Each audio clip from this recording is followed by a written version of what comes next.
हुजूर मस्जिद नबवी में तशरीफ फरमाते। हुजूर ने फरमाया, मेरे सहाबा, कोई तुम में से है जो मेरे दुश्मन को कत्ल कर डाले? दुश्मन कौन है? दुश्मन का नाम अब्बू राफे है। ये अब्बू राफे चौराहों में, गलियों में, बस्तियों में, गोया हर जगह नबी को गालियां देता है। जब हुजूर को पता चला तो हुजूर ने फरमाया कि ऐ सहाबियों, कोई तुम में से ऐसा भी है जो अब्बू राफे को कत्ल करके जन्नत हासिल करे? सहाबा मौजूद थे। हर सहाबी के दिल में ये ख्वाहिश थी कि इसको कत्ल करेंगे। उस मस्जिद नबवी के कोने में एक सहाबी बैठे हुए थे जिनका नाम अब्दुल्लाह बिन अबी अतीक है, जो कि आंखों से नाबिना थे। अल्लाह के दरवाजे पर सजदा में गिर जाते हैं, हाथ उठाकर कहते हैं, ए अल्लाह, मैं जंगे बद्र, उहुद और खैबर में न जा सका क्योंकि मैं नाबिना और मजदूर हूँ। इसका मुझे बहुत अफसोस। ए अल्लाह, रसूलुल्लाह के इस दुश्मन को मेरे हाथों कत्ल करा के मुझे जन्नत का टिकट अता फरमा। इस सहाबी की यह दुआ कबूल होती है। हजरत अब्दुल्लाह बिन अबी अतीक मस्जिद से बाहर आए और घर चले गए। घर आकर एक खंजर लिया और अपनी कमीज में छुपा लिया और अब्बू राफे की तलाश में निकल पड़े। 1 मील बाहर उसके महल के दरवाजे पर पहुंच गए। दरवाजे पर दरबान खड़ा था। उससे पूछा, अब्बू, राफे कब आएगा? मैं उससे मिलना चाहता हूँ। दरबान ने देखा कि ये आंख से नाबिना है, कोई सवाल ही होगा, अब्बू राफे से सवाल करेगा।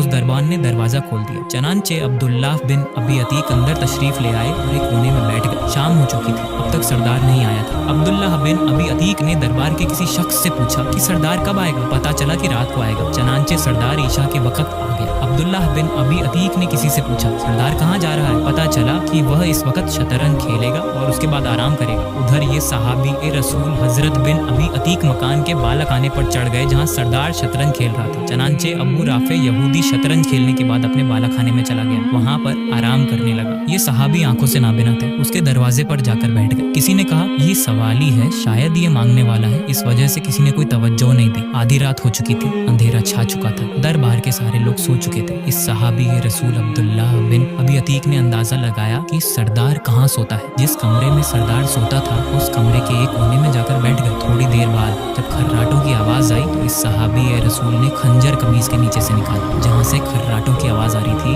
बिस्मिल्लाह पढ़ा और खंजर उसके सीने में पेवस्त कर दिया। अब्बू राफे यहूदी की एक चीख निकली तो दूसरा वार किया, फिर तीसरा वार किया। खून बहता हुआ उसके करीब आ गया। उसने सोचा कि अब ये मर चुका है, इसलिए खून बह रहा है। इसको कत्ल करने के बाद अब्दुल्लाह बिन अबी अतीक बालाखाने से बाहर आए और महल की दीवार पर चढ़कर बैठ गए। दिल में ख्याल आया कि शायद नबी का दुश्मन जिंदा हो और यह जिंदा बच गया तो मुझे जन्नत नहीं मिलेगी। अब ये दीवार पर इस नियत से बैठ गए कि जब तक महल से आवाज न आए कि अब्बू राफे कत्ल हो चुका है, उस वक्त तक मैं नीचे छलांग नहीं लगाऊंगा। आधी रात का वक्त है। एक आदमी ने तहज्जुद के वक्त ऐलान किया, ओए लोगो, हमारा सरदार अब्बू राफे कत्ल हो चुका है। जब अब्दुल्लाह बिन अबी अतीक ने ये खबर सुनी तो उसी वक्त छलांग लगा दी, जिसकी वजह से उनका पांव टूट गया। लेकिन टूटी हुई टांग के साथ ये सहाबी ए रसूल मदीना की तरफ चला। आहिस्ता आहिस्ता मदीना में पहुंच गए। फज्र की अजान के करीब मस्जिद नबवी में पहुंच गए और वजू वगैरह करके उसी जगह बैठ गए जिस जगह कल अल्लाह से दुआ मांगी थी, और अल्लाह का शुक्र अदा किया और 2 नफल शुक्राने के अदा किए कि अल्लाह ने नबी के दुश्मन को मेरे हाथों कत्ल कराया। सहाबी रसूल ने नमाज जमात के साथ पढ़ी। नमाज के बाद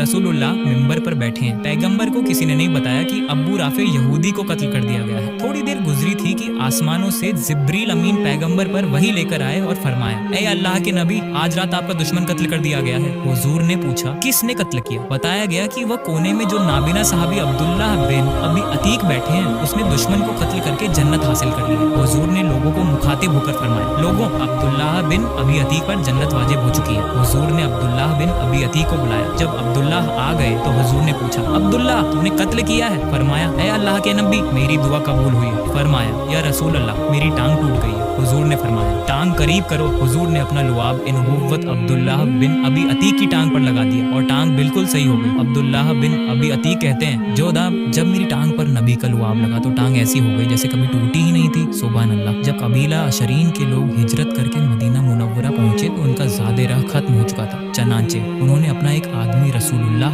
सल्लल्लाहु अलैहि वसल्लम की खिदमत में इस गर्ज से भेजा कि उनके खाने वगैरह का कुछ इंतजाम ज़े फरमा दे। वह आदमी जब नबी करीम सल्लल्लाहु अलैहि वसल्लम के दर अक़दस पर पहुंचा तो अंदर से नबी करीम सल्लल्लाहु अलैहि वसल्लम की तिलावत की आवाज़। आप सल्लल्लाहु अलैहि वसल्लम यह आयत तिलावत फरमा रहे थे, वमा मिन दाब्बतिन फिल अर्दि इल्ला अलल्लाहि रिज़्कुहा। तर्जुमा, जमीन में जितने भी चौपाए हैं 100 से कम नहीं, सबका रिज़्क अल्लाह के जिम्मे है। यह आयत सुनते ही उसके दिल में ख्याल आया कि जब अल्लाह ने हर जी रूह चीज का रिज़्क अपने जिम्मे लगाया है, फिर हम अल्लाह के नजदीक दूसरे जानवरों से गए गुजरे नहीं, वह जरूर हमारे लिए भी रिस्क का बंदोबस्त फरमा देंगे। चनांचे वह वहीं से वापस आ गया और नबी सल्लल्लाहु अलैहि वसल्लम को कुछ न बताया, लेकिन वापस जाकर उसने अपने साथियों को बताया कि खुश हो जाओ, तुम्हारे लिए अल्लाह की मदद आ रही है। उसके साथियों ने ये मतलब समझा कि उसने अपनी हाजत नबी सल्लल्लाहु अलैहि वसल्लम को बयान कर दी है और अल्लाह के महबूब सल्लल्लाहु अलैहि वसल्लम ने इंतजाम का वादा फरमा लिया है। सो वह मुतमिन हो गए। वह अभी बैठे ही थे कि दो आदमी एक बड़ा सा बर्तन लेकर आए जो गोश्त और रोटियों से भरा हुआ।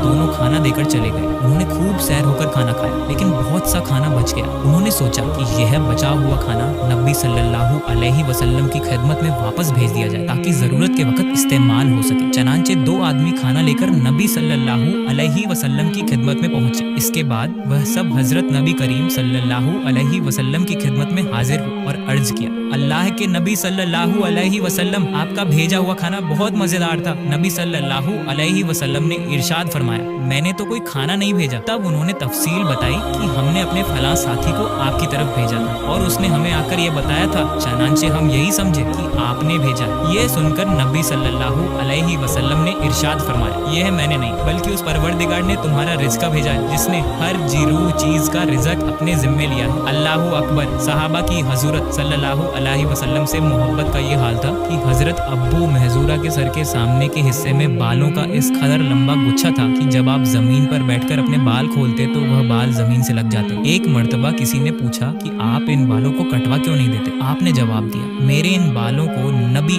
अकरम सल्लल्लाहु अलैहि वसल्लम ने प्यार से पकड़ा था, उसके बाद से मैंने इन्हें कटवाना छोड़ दिया। इश्क और अदब की इंतहा देखिए। अगर आम आदमी जाहिरी नजर से देखे तो उसे ये बात मामूली लगेगी, मगर आदाब व इकराम की हुदूद में बहुत वसीयत है। नबी अकरम सल्लल्लाहु अलैहि वसल्लम जब हिजरत फरमाकर मदीना मुनव्वरा में रौनक अफरोज हुए तो हजरत अबू अय्यूब अंसारी के मकान पर कयाम फरमाया। उस मकान की दो मंजिलें थी। हजरत अबू अय्यूब अंसारी अपने अहले खानदान के साथ ऊपर वाली मंजिल में ठहरे, जबकि नबी अकरम सल्लल्लाहु अलैहि वसल्लम नीचे वाली मंजिल में कयाम पजीर हुए। रात में हजरत अबू अय्यूब अंसारी सो रहे थे। अचानक आंख खुली, दिल में ख्याल आया कि हुजूर सल्लल्लाहु अलैहि वसल्लम नीचे हैं और मैं ऊपर हूँ, यह तो बेअदबी है। चनांचे बिस्तर से उठकर दीवार से चिपक कर खड़े रहे, यहाँ तक कि सुबह हो गई। जब नबी करीम सल्लल्लाहु अलैहि वसल्लम की खिदमत में हाजिर हुए तो बार बार इसरार करके आप सल्लल्लाहु अलैहि वसल्लम को ऊपर वाली मंजिल में ठहराया और खुद अहले खाना के साथ नीचे आ गए। मस्जिद नबी सल्लल्लाहु अलैहि वसल्लम में लकड़ी का एक मिंबर बनाया गया जिसके 3 दर्जे थे। नबी अकरम सल्लल्लाहु अलैहि वसल्लम जब खुतबा देने के लिए सबसे ऊपर वाले दर्जे पर बैठे तो दूसरे दर्जे पर पाँव मुबारक रखे। जब हजरत अबू बकर सिद्दीक खलीफा बने तो वह मिंबर के दूसरे दर्जे पर बैठते और पाँव निचले दर्जे पर रखते। हजरत उमर फारूक जब खलीफा बने तो सबसे निचले दर्जे पर बैठते और पाँव जमीन पर रखते।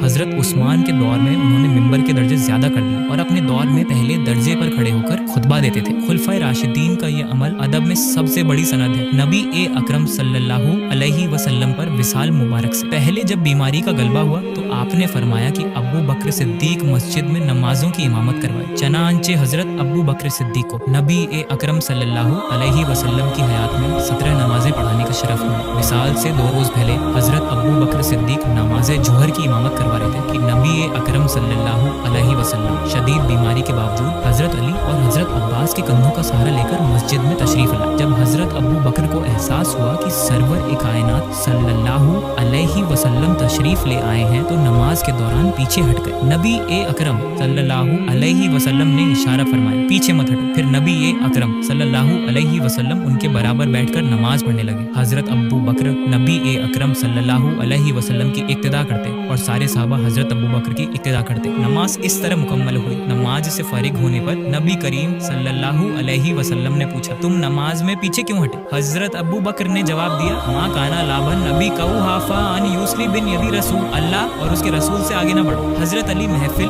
नबी सल्लल्लाहु अलैहि वसल्लम का नक्शा इस तरह बयान करते हैं, जब नबी अकरम सल्लल्लाहु अलैहि वसल्लम कलाम शुरू करते तो सहाबा ऐसे सर झुका लेते जैसे उनके सरों पर परिंदे बैठे हो। जब आप सल्लल्लाहु अलैहि वसल्लम खामोश हो जाते तब कोई बोलता और दौरान एक गुफ्तगू कभी बहस ना करते। एक दफा हजरत अबू खाफा ने इस्लाम कबूल करने से पहले नबी अकरम सल्लल्लाहु अलैहि वसल्लम की शान में नाजिबा अल्फाज कहे। हजरत अबू बकर ने ये सुना सुना तो बहुत नाराज हुए और अपने वालिद के चेहरे पर एक जोरदार थप्पड़ मार दिया। शिकायत नबी सल्लल्लाहु अलैहि वसल्लम तक पहुंची। आपने वजह पूछी। हजरत अबू बकर ने कहा, या रसूल अल्लाह सल्लल्लाहु अलैहि वसल्लम, उस वक्त मेरे पास तलवार न थी, वरना ऐसे अल्फाज पर उनकी गर्दन उड़ा देता। इस पर जिब्रील अमीन ये आयत लेकर नाजिल हुए, ला तजिदु कौमन युमिनून बिल्लाहि वल यौमिल आखिर युवद्दून मन हाद्दल्लाह व रसूलहु वलौ कानू आबाअहुम औ अबनाअहुम औ इख्वानहुम औ आशिरतहुम उलाइका कतब फी कुलूबिहिमुल ईमान व अय्यदहुम बिरूहिम मिन्हु व युदखिलुहुम जन्नातिन तजरी मिन तहतिहा अल अनहारु खालिदीन फीहा रदियल्लाहु अन्हुम व रदू अन्हु उलाइका हिज़्बुल्लाह। अल्लाह और आखिरत के दिन पर ईमान रखते हों और फिर भी उन लोगों से मोहब्बत करें जो अल्लाह और उसके रसूल का विरोध करने वाले हों, चाहे वे उनके बाप हों या उनके बेटे या उनके भाई या उनके करीबी रिश्तेदार ही क्यों ना हों। यही वे लोग हैं जिनके दिलों में अल्लाह ने ईमान लिख दिया है और उन्हें अपनी तरफ से एक रूहानी ताकत से मजबूती बख्शी है, और वह उन्हें उन जन्नतों में दाखिल करेगा जिनके नीचे नहरें बहती हैं, उनमें हमेशा हमेशा रहेंगे। अल्लाह उनसे राजी हो गया और वे अल्लाह से राजी हो गए। ये लोग अल्लाह की जमात है। सुन लो, निस्संदेह अल्लाह की जमात ही सफल होने वाली है। इस्लाम में सहाबा कराम की नबी से मोहब्बत और अदब अद्भुत है। हर कार्य में वे नबी की खुशनुदी को प्राथमिकता देते थे। हजरत अब्बू महजूरा ने अपने बाल इसलिए नहीं कटवाए क्योंकि नबी ने उन्हें प्यार से छुआ था। यह मोहब्बत और इक्तिदा का अद्भुत नमूना है। अदब और विनम्रता में हजरत अब्बू अयूब अंसारी का उदाहरण है, जिन्होंने नबी के नीचे रहने पर खुद को असहज महसूस किया और रात भर दीवार से चिपके रहे। नमाज और इक्तिदा में हजरत अबू बकर सिद्दीक ने नबी के सामने कभी खुद को बढ़ाया नहीं और दूसरों के लिए आदर्श स्थापित किया। हर जीव का रिस्क अल्लाह के हाथ में है। सहाबा ने इस पर पूर्ण विश्वास रखा और धैर्य व ईमान के साथ अल्लाह की मदद पर भरोसा किया। सहाबा की यह जिंदगी हमें यह सिखाती है कि ईमान, मोहब्बत, अदब, विनम्रता और अल्लाह पर भरोसा इंसान को दुनिया और आखिरत में सफलता देता है। कुरान की आयत सूरह मज़दलहा आयत 22 भी यह बताती है कि सच्चे ईमान वाले कभी उन लोगों से प्रेम नहीं करते जो अल्लाह और उसके रसूल के विरोधी हो। अल्लाह उनके दिलों में ईमान लिखता है और उन्हें जन्नत में दाखिल करता है। निष्कर्ष, सहाबा की मिसाल यह सिखाती है कि दिल से नबी की इज्जत करो, अदब का पालन करो और अल्लाह पर भरोसा रखो। यही असली सफलता और जन्नत की चाबी है। एक छोटी सी बात जिंदगी बदल सकती है। सब्सक्राइब करें और साथ रहिए।